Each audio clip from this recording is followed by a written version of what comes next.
Welcome to the Christian Adoption Coaching Podcast, where couples come for the guidance and tools to build a family through adoption, while receiving the continued support and education after finalization. All of this is anchored in the truth, beauty, and goodness of our faith.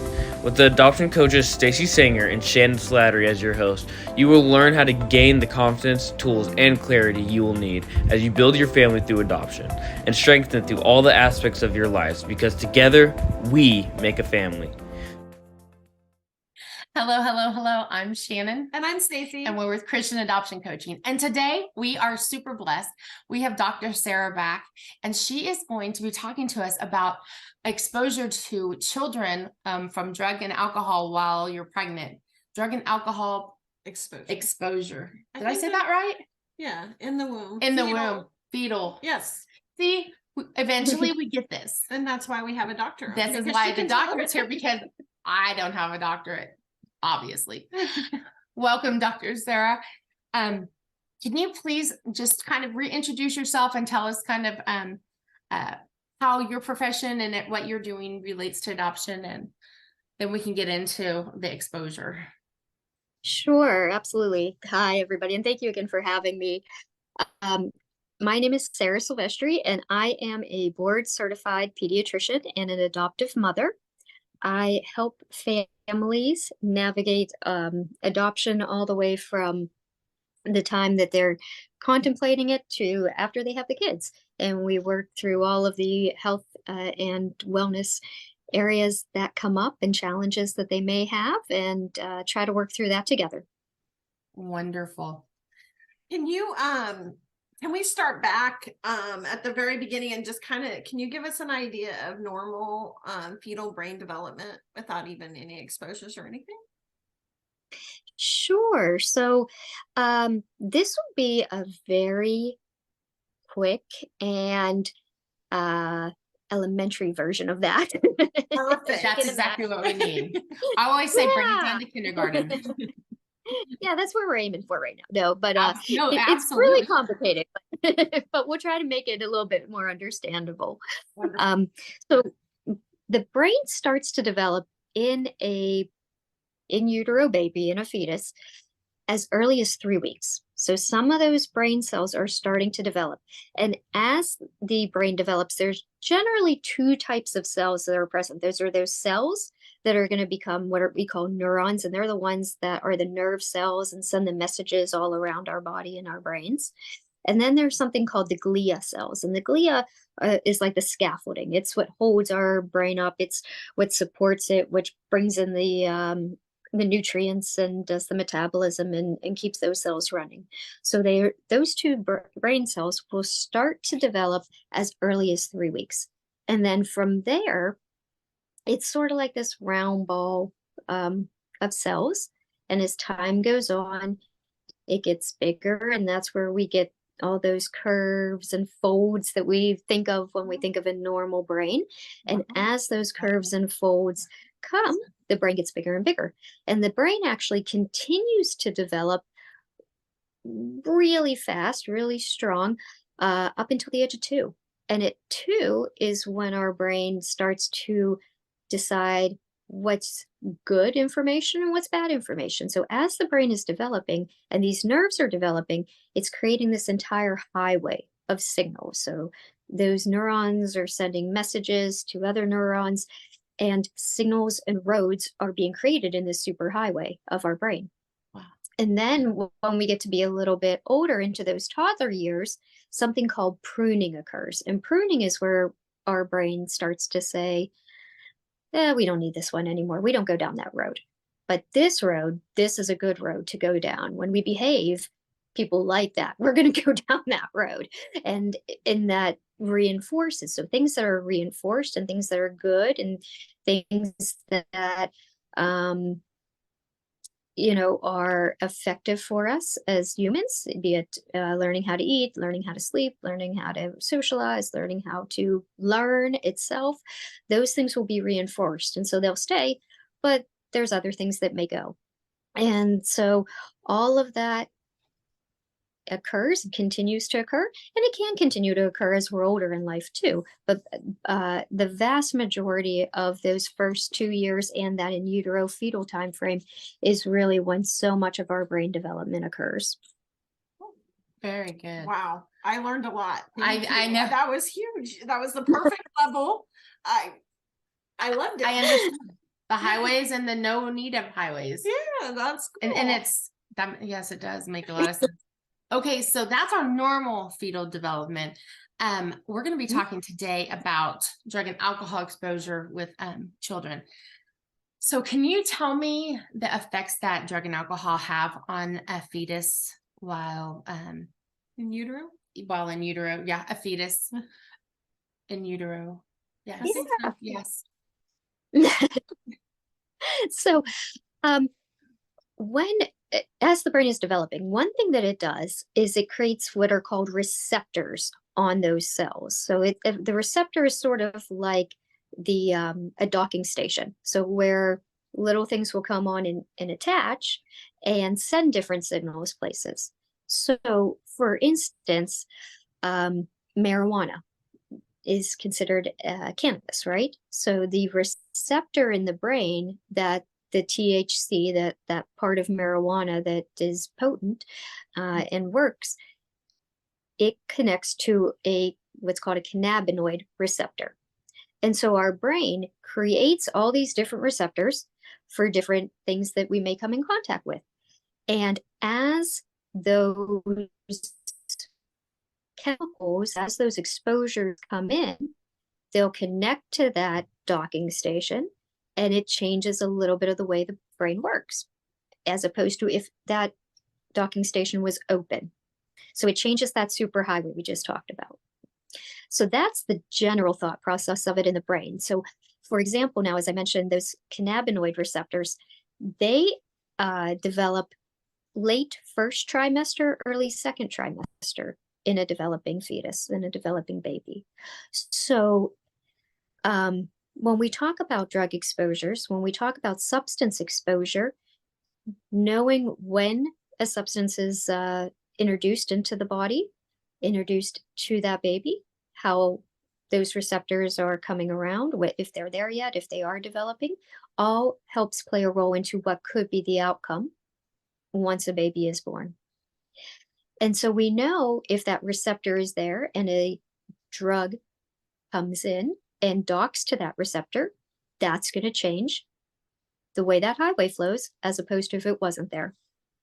Oh. So based on that, essentially the big overview again now of what can happen. And, certainly when you talk drug by drug or substance by substance, different things may happen.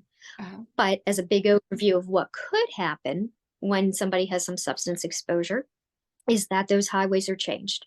And when the highway is changed, what does that mean? It means we may have some difference in our ability to learn.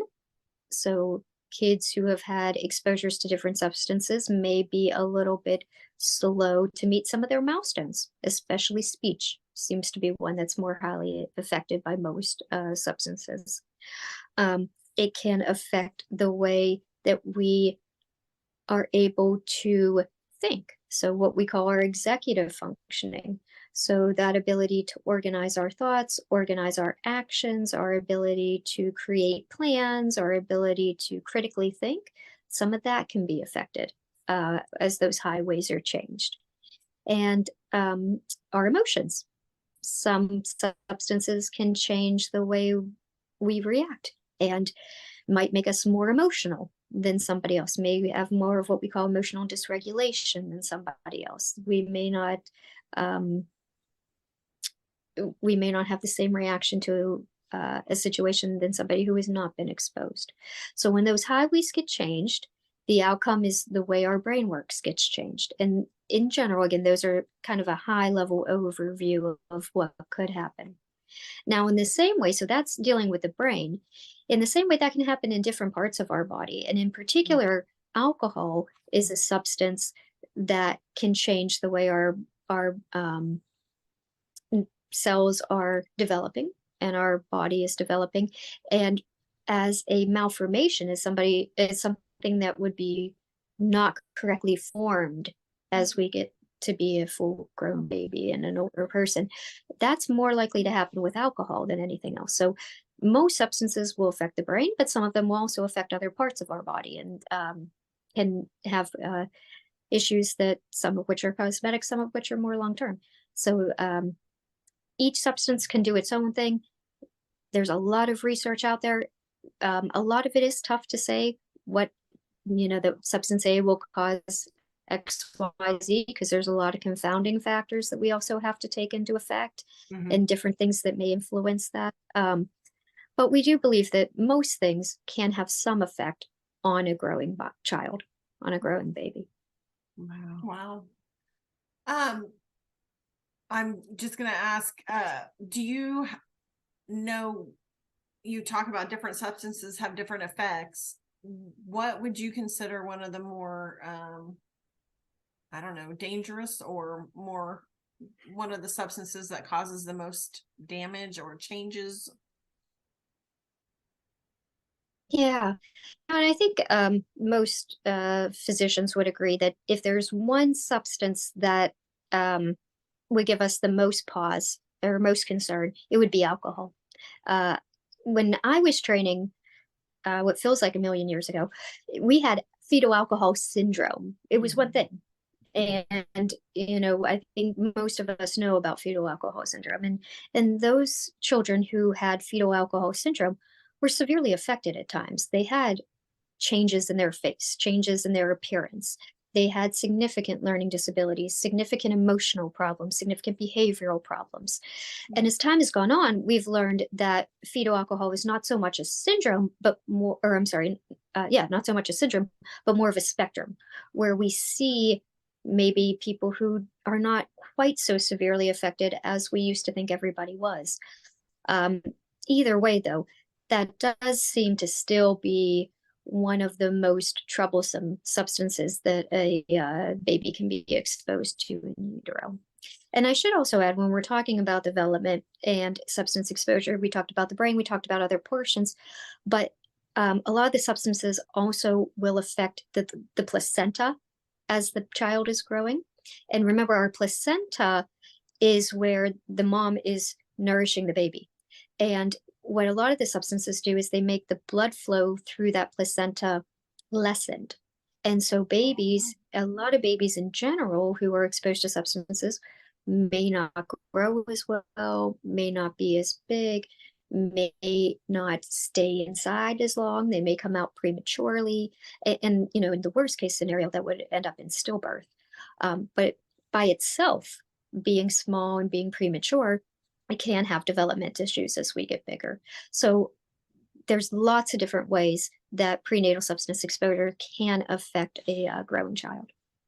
Wow. Once again, I have one more question, kind of going off script here.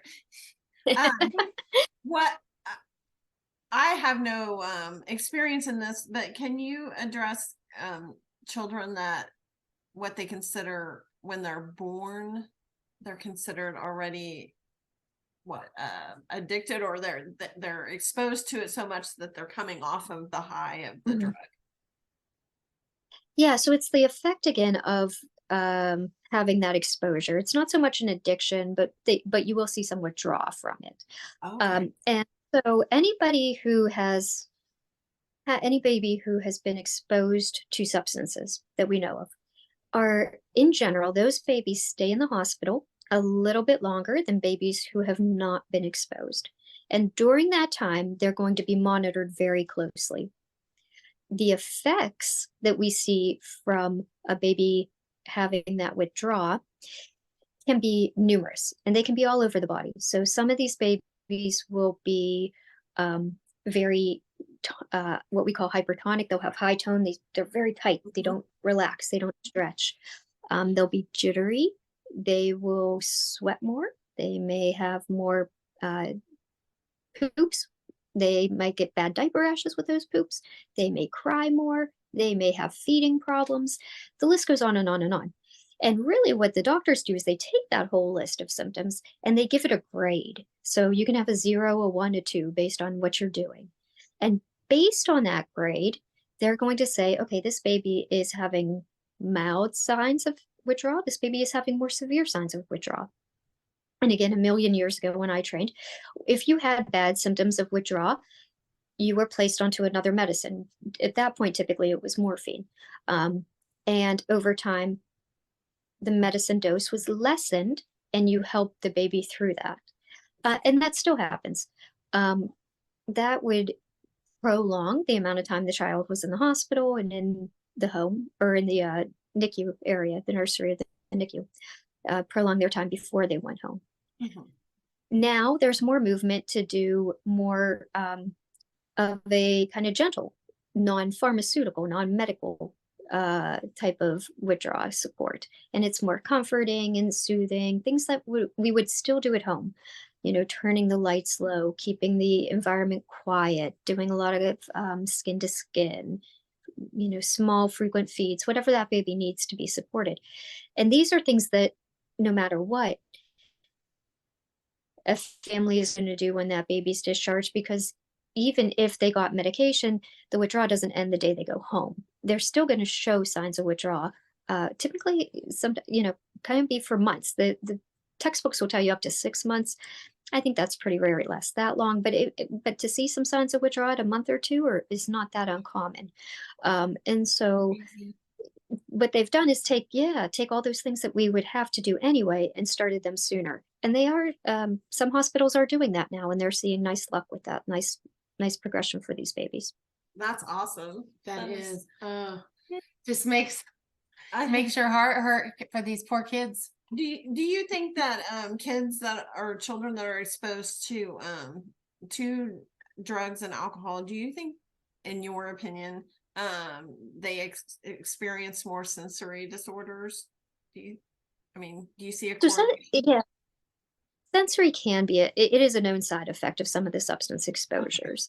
You know, I think and this is something I try to talk to families about too. Whenever we're talking about substance exposures, we're talking about what is baseline and how much of an increase is it with these, right? So right now, autism and sensory issues, you know, they're in the same family, shall we say. You know, some kids everybody with autism, just about everybody with autism has some sort of sensory issue. It's rare to have an autistic child without sensory, but not all sensory children have autism.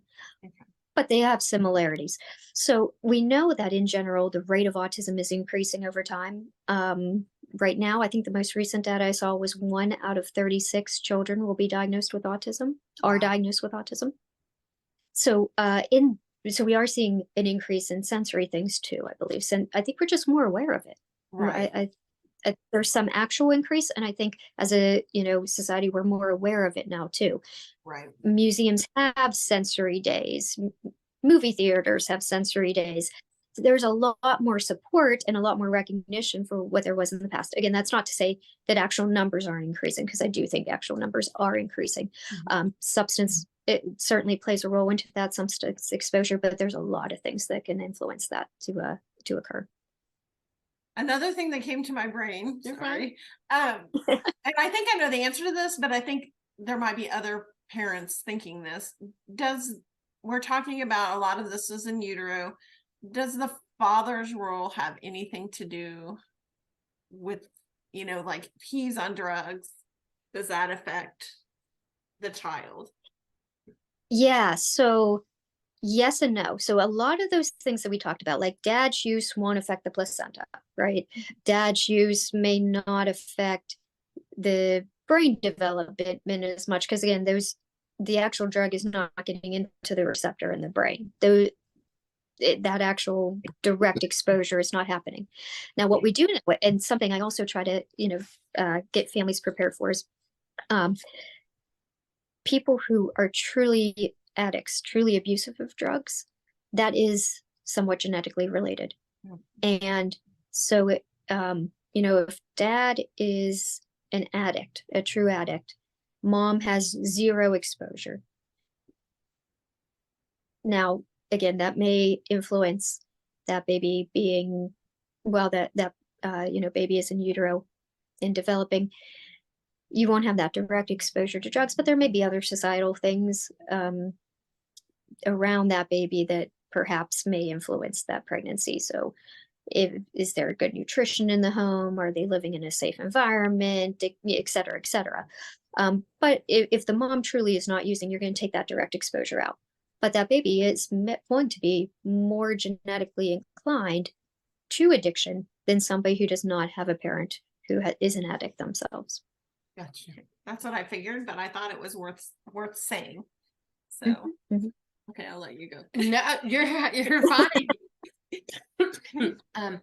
All right. So, as a pediatrician, what recommendations would you have for adoptive parents or parents who have children that are dealing with it's like you said, it's not fetal alcohol syndrome anymore, but essentially whatever the new acronym is for that.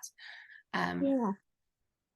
So, most pediatricians, again, are at some point going to have had experience taking care of children who have had substance exposure in utero, who have been adopted, who have been in the foster system, et cetera, et cetera. But if you can find somebody locally as your pediatrician who has adoption knowledge, that by itself is a real bonus.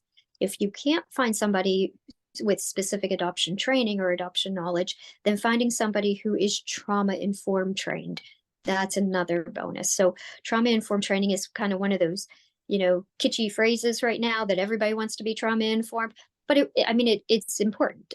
There's no downplay of it. So it really is, yeah. And it's a good substitute for that specific adoption training, because a lot of the substance that you learn with being trauma informed can apply in adoptive situations, or to somebody who's been exposed.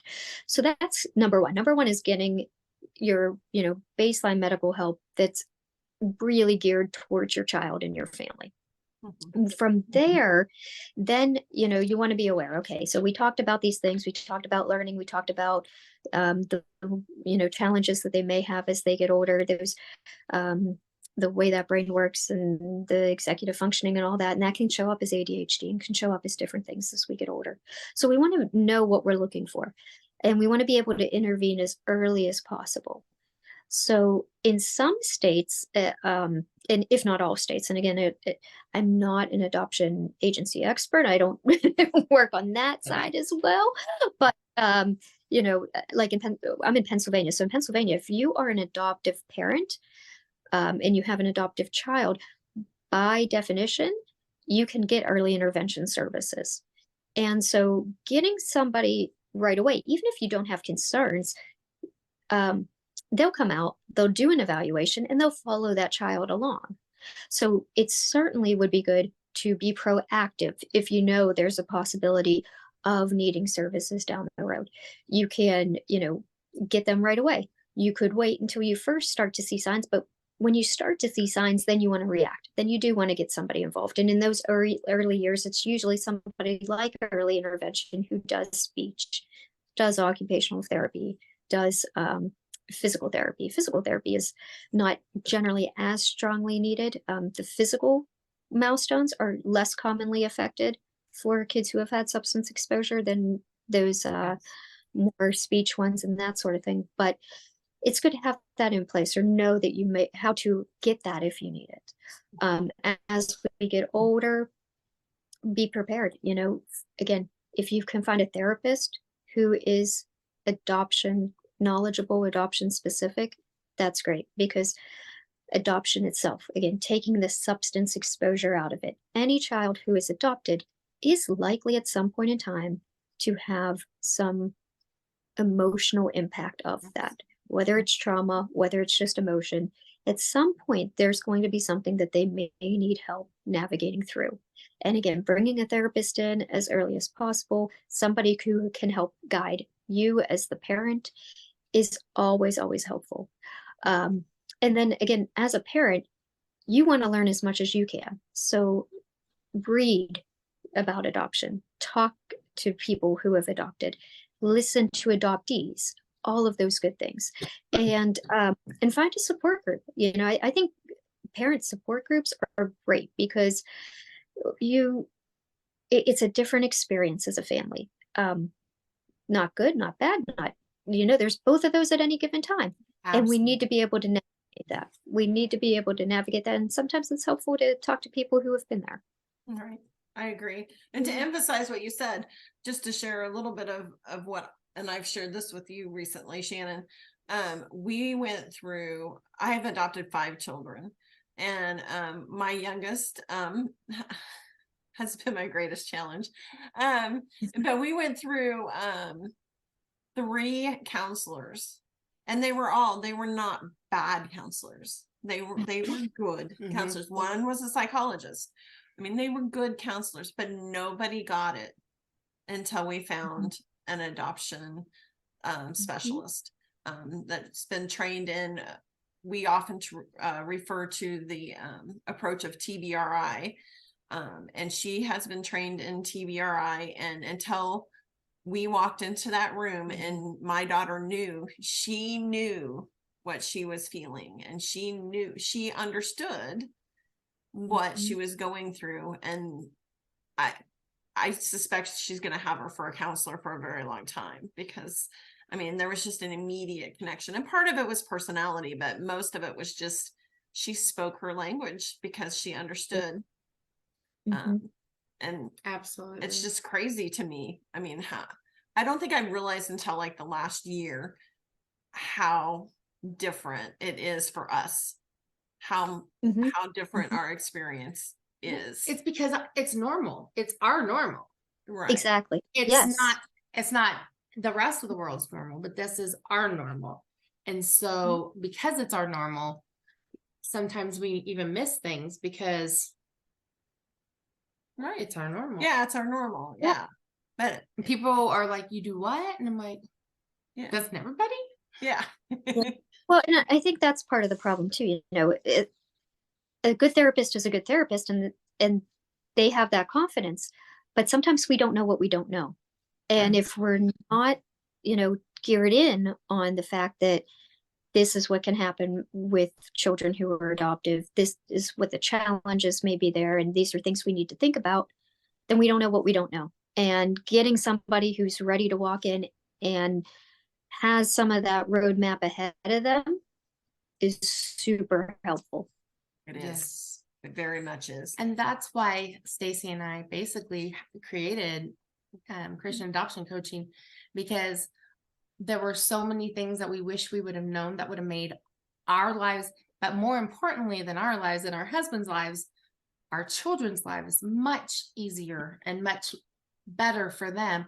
And we don't want anybody else to have to go through that. And I know that's kind of where you're at too, with why you're doing the adoption doc, because when you don't know and things look like it's this, looks like it's going to be Cinderella happily ever after, and it's not. And there's so many different things that we need to know and learn, but we don't talk about it because it's embarrassing, and you don't want to cause any problems. And so yes, and if we would have been given a little bit more information, find a pediatrician that's adoption at least experienced, and find a therapist. I mean, nobody even pushed us to get therapists for the kids. You know, if we would have known that, it would have been happily. I mean, it's still going to be happily ever after, but yeah, we would have been an easier road. Those teenagers wouldn't have been quite so hard, right? Yeah, for everyone. Yeah. Well, that's why we're all here. So I'm it's kind of exciting. It is. So I'm just going to close with the last question of, if we're kind of going backwards here, but if you had a family or a couple that was looking to adopt and they were going down that list, the list that you described, honestly, the list that I see my couples going through is the exact same list that we went through 23 years ago. I mean, 23 years ago. So you'd think that's how old the baby is. It was older than that. Don't let her fool you. Right. Oh yeah. Yeah. Oh yeah. So 24 years ago. Sorry. I'm just being mean. Smart Ellie. But what as they're going through that list and just not knowing what to do, what would your recommendations be for them? Yeah, I mean, I think it goes back to what we were just talking about, right? Having knowledge is power. So that list is overwhelming. First, you're not alone, and you're not the first person to go through that list and look at it and just get wide-eyed, overwhelmed, and want to walk away and do something else. We've been there, I've been there. That's why I'm here. And it's tough. It is really tough. They're asking you to make black and white decisions on areas that are gray. And so, ask for help. It's okay. It's okay to take a break. It's okay to walk away, but it's also okay to say, hey, you know what? I can't do this alone. Where can I find the resources I need? Where can I look to ask somebody?